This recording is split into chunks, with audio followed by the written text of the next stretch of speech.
امام غزالی نے لکھی ہے۔ امام غزالی فرماتے ہیں کہ ہارون رشید نا حج کر کے واپس آیا بغداد میں، تو کونے میں حضرت بہلول دانا بیٹھے تھے، رش بہت تھا، مجمع بڑا تھا۔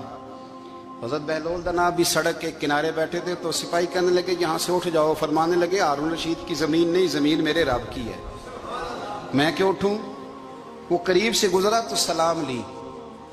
تو آپ نے اس کا پروٹوکول دیکھا تو فرمانے لگے ہارون رشید تجھ سے تگڑے تگڑے موٹے موٹے پروٹوکول میں نے لوگوں کے دیکھے ہیں،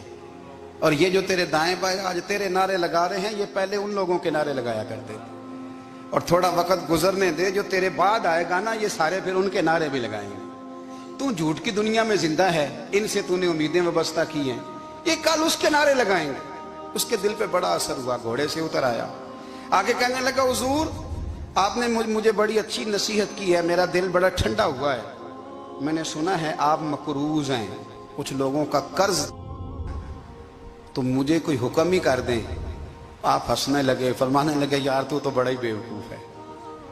بڑا ہی بیوقوف ہے تو، میں تجھے نصیحت کر رہا ہوں تو مجھے الجھا رہا ہے۔